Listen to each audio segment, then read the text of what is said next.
Tuesday, February 26, 2019. If recent history is any indication, and of course it is, Michael Cohen's testimony this week in front of Congress is about to make any lunatic ramblings by Rep.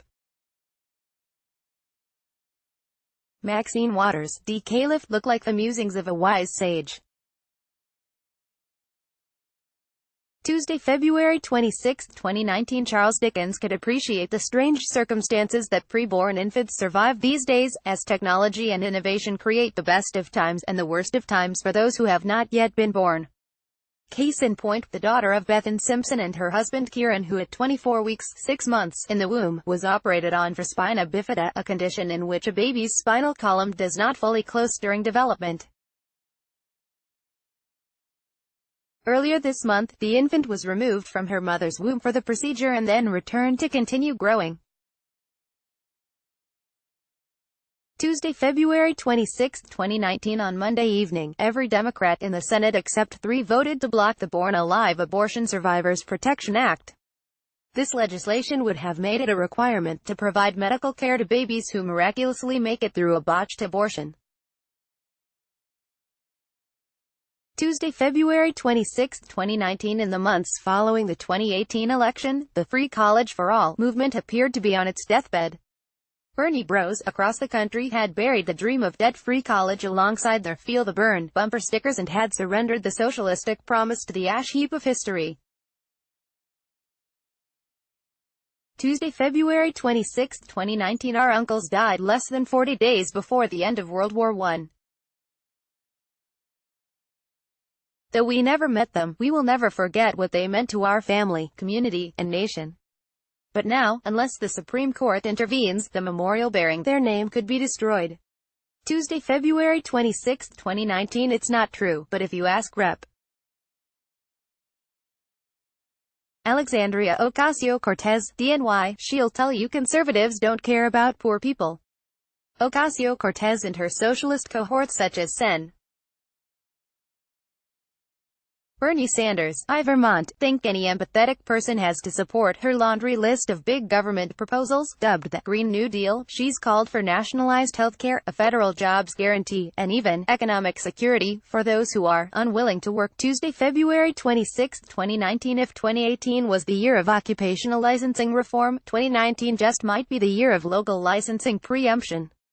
Tuesday, February 26, 2019. One of the most common defenses of late-term abortion is the claim that in some cases, abortion is medically necessary.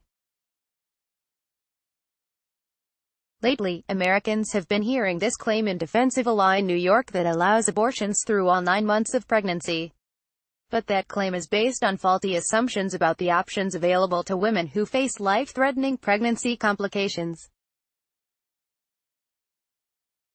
The truth, known to thousands of OB-GYNs worldwide, is that there is no situation in which an abortion is medically necessary. Tuesday, February 26, 2019. Lawyers and supporters of the women dubbed the American ISIS bride portray her as a misguided, brainwashed girl who simply made a mistake.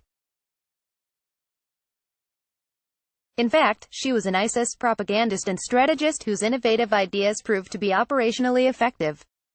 Tuesday, February 26, 2019. On Friday, the Trump administration released new regulations affecting the Low-Income Family Planning and Preventative Health Services program known as Title X. The final rule takes an important step towards bringing the program into compliance with long-standing federal policy prohibiting the expenditure of federal funds on abortion services, and also safeguards the ability of physicians to practice medicine in accordance with the dictates of their own consciences. Furthermore, with these regulations, President Trump has struck a blow against the scourge of sexual abuse, child molestation, and human trafficking, by mandating new training for Title X clinic staff as well as compliance with state and local sexual assault reporting guidelines. If anyone wonders why so many people hate, detest, despise the establishment media, witness Politico's news article Monday night about Senate Democrats' defeat of the Born Alive Abortion Survivors Protection Act. Lawyers for former Trump campaign chief Paul Manafort said special counsel Robert Mueller has failed in his mission to discover coordination between Donald Trump's 2016 presidential campaign and Russia. Race was destined to be a central element of this year's Oscars, where Kevin Hart was disinvited from hosting. Black Panther inspired the idea of an outstanding achievement in popular film category, and Saturday was supposed to be a turning point in Venezuela. U.S.-backed interim President Juan Guaido was supposed to heroically usher aid into his country as the military abandoned their posts and joined the opposition. Ideally, Maduro would have stepped down, new elections would have been called, and Vice President Mike Pence would have been congratulating Guaido during his speech in Colombia on Monday. A top Democratic lawmaker pledged to keep an open mind about any progress made in President Trump's second summit with North Korean dictator Kim Jong-un, balancing liberal opposition to the administration with support for negotiations to resolve a pressing arms control crisis. If we can't get the rich to pay for all this democratic socialism the left would give us these days, then how are we going to pay for it? Up pops that other current bright idea, modern monetary theory. We just print the money and go spend it. It is actually true that nobody has ever had socialism paid for by the rich, so it's good to have an alternative idea out there.